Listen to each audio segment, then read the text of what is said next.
lorries will find their own way. They tend to take the shortest route. They often take, in my view, unsuitable routes. And it is very difficult in law to prevent lorries using what are often unsuitable roads. There is a dangerous road, there is a traffic hazard. We've been promised by Mr Will's department that action will be taken. No action has been taken on the flooding of the corner of Gorse Lane, on the dangerous potholing in Gorse Lane, on vehicles having to take, avoiding action from HGVs which are being directed down Gorse Lane by sat-nav.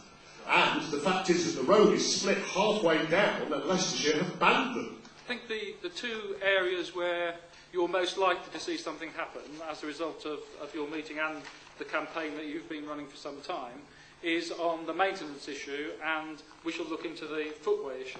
I think it's unlikely you'll get a speed limit, and I think it's unlikely you'll get a lorry ban. I've been in Grantham for about a year. I've spent 98% of that time sat in my car, I think.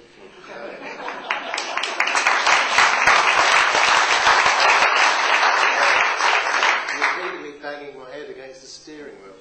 And I'm quite astonished. I've worked in lots of towns like this all over the UK, and I have never come across such a diabolical lack of any traffic management whatsoever. And we've run countless stories about how this has affected businesses, how it's affecting the town itself. My own business is suffering because of it, because people can't get into town. They don't come and go and buy our newspapers. It's not something that's new. It's been going for a long, long time. I'm astonished that there doesn't seem to be any answer to it whatsoever. I have a similar experience. I'm sure we all do. I spent 50 minutes getting into town yesterday. I live 4 miles away from the town centre. It simply has failed, hasn't it? Grantham was the first place I came to in Lincolnshire as I came for my job interview. I stopped actually in Grantham. I thought, this is a nice place. Pity about the traffic. Well, nothing's changed. Well, no, it hasn't. Actually, one of the first jobs I was given to do was to submit proposals to government for an east-west bypass. And we did submit one in our transport plan in 2001.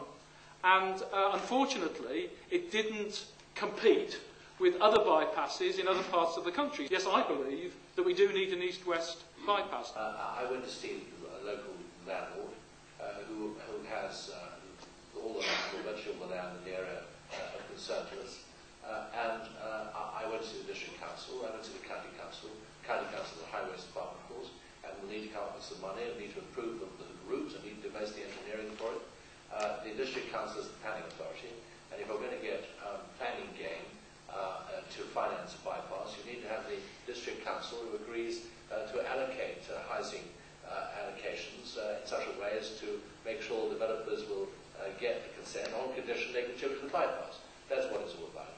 We have to make the case for a bypass. Some of it's through development. I suspect some of it will require some public money, and we will need to build that case. And it's a hard one to tackle because you've got a here and now problem, and there will be businesses going out of business. But unless we do keep our eye on that meter, you will not get the solution.